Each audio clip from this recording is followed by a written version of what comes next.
He searched for nooks and crannies in the lodge where explosives might be hidden.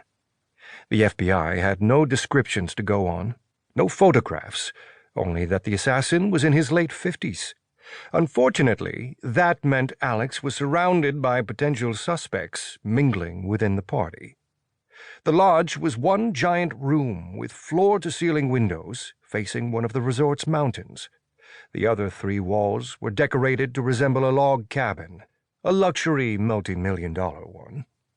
At his 2 o'clock, a man with eyes darting left and right hastily made his way across the room.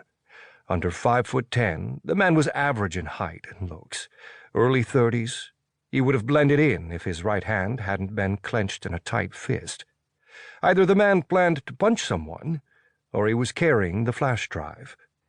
"I heard we talk to you if we want a special order." An elderly woman stepped in front of his station, blocking his view. Alex looked over her shoulder. "Yes, shortly. I believe we're out of—" He lost his train of thought as his gaze tracked the man's path. A glittering party clutch sat upright at one of the tables, open and waiting. 6 feet away from the table, a woman in red laughed loudly at something another woman said. "We're out of some ingredients. I'll go and get them from another station. Please check back in a few minutes." He stepped out from behind the station and barely registered the irritated huff. "Pardon me." He jostled in and out of groups in his way, fighting to keep his eye on the one-fisted man. "Do you need something?" A waiter blocked his path. "You left your station." "Yes, I need to grab something from another chef. I'll be right back." Like running through a complicated football play, Alex spun right and darted left to avoid colliding with other guests. There, the man's fist released right over the top of the clutch. The slightest reflection of silver confirmed his suspicions.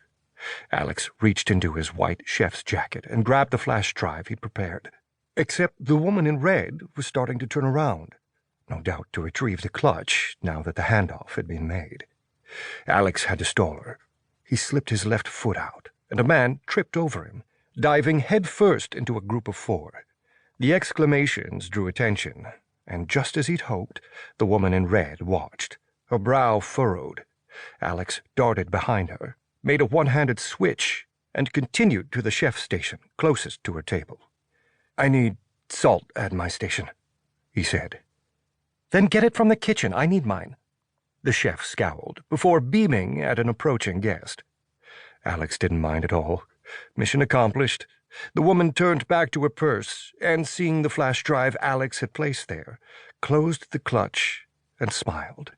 She hadn't noticed him make the switch. Good. Tonight, they would finally bring the firecracker to justice. There were 2 men staring right at him from across the room. They had broad shoulders under their tuxedos and matching gaits as they started toward him. Alex didn't think they were the Idaho State Troopers that were typically assigned to the governor. The telltale wrinkle in their jackets gave him pause. Armed. Unfortunately, Alex had been searched for security reasons before being allowed to enter as a chef. His own gun was still in the car. He darted toward the north wall, making his way around the attendees to get back to his station. A quick look over his shoulder confirmed the men were coming for him. He needed to get the flash drive somewhere safe, in case they were associates of the firecracker.